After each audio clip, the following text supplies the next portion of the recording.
इस बारे में आइए अब सुनते हैं कि क्या कहा डॉक्टर जगदीश चंद्र ने 2 दिन पहले बेंगलुरु में हुए द जेसी शो में।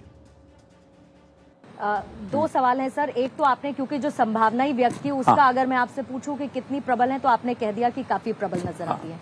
बहरहाल अब कर्नाटक के चुनाव में इस स्टेज पर अगर हम देखें तो आंध्र प्रदेश के पूर्व मुख्यमंत्री किरण रेड्डी, फिर उसके बाद एक ही एंटनी के बेटे अनिल एंटनी, उनका बीजेपी ज्वाइन कर लेना, इसको आप कैसे देखते हैं? ये राहुल गांधी की और भूल है। राहुल गांधी इम्पैक्ट जिसे कहते हैं ना, राहुल गांधी इम्पैक्ट कह दो या बैड इम्पैक्ट कह दो उसको, जो है कि मेरे ख्याल से 9 साल में 23 बड़े लीडर छोड़ के चले गए। ये 2 उसी श्रृंखला का एक और पार्ट हैं। दोनों अच्छे कैंडिडेट हैं। एक तो इसलिए चला गया, उसने कहा भी राहुल गांधी गलती नहीं करते। राहुल गांधी से बात करना मुश्किल है। राहुल गांधी सुनते नहीं है, सबका एक ही है, चाहे तो वो गुलाम नबी आज़ाद हों, चाहे कैप्टन अमरिंदर सिंह हों, चाहे जतिन प्रसाद हों, आरपीएन सिंह हों, सिंधिया हों, पूरी फहरिस्त है यहाँ तो, जो है चाहे रेड्डी हों, जो भी हों।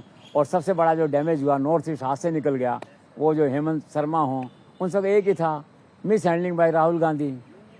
वो बियॉन्ड कंट्रोल है, ना प्रियंका के बस में है ना मैडम के बस में है, तो चलता रहेगा ऐसे। तो बस ये वही वाली बात है ये कि वो चले गए छोड़ के।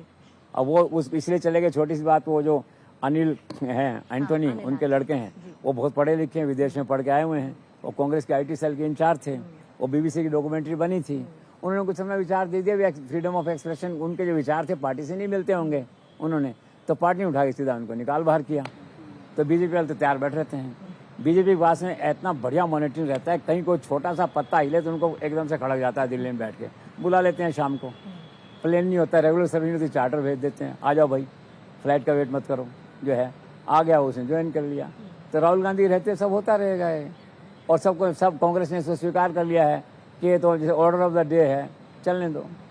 ठीक वैसे ही जैसे चन्नी पर भी आजकल भाजपा के साथ संपर्क की बातें चल रही हैं। हाँ, हो सकता है, कोई बड़ी बात नहीं। मैं तो शुरू से महसूस कर रहा हूँ कि चन्नी के प्रति प्राइम मिनिस्टर और अमित शाह का व्यवहार थोड़ा सा फ्रेंडली टाइप दिखता है, other than different than Kejriwal और इन लोगों से, ऐसा मुझे लगता है। उनको लगता है शरीफ आदमी है, और ये वो जब आता है तो मिलते भी हैं उससे, वहाँ भी कोई सहायता मांगता है तो देते भी हैं उसको, अच्छी बात है। और फिर सर जलंधर उपचुनाव है तो एक ऐसी चेहरा चाहिए, अच्छी बात है। कंस्ट्रक्टिव एक कोऑपरेशन रहना चाहिए दलों के अंदर।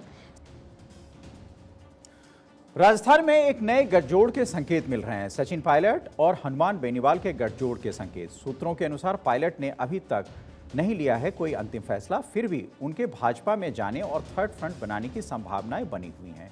1 अप्रैल को भारत 24 पर प्रसारित द न्यू जेसी शो में भी पायलट और बेनीवाल के संभावित गठजोड़ के दिए गए थे स्पष्ट संकेत।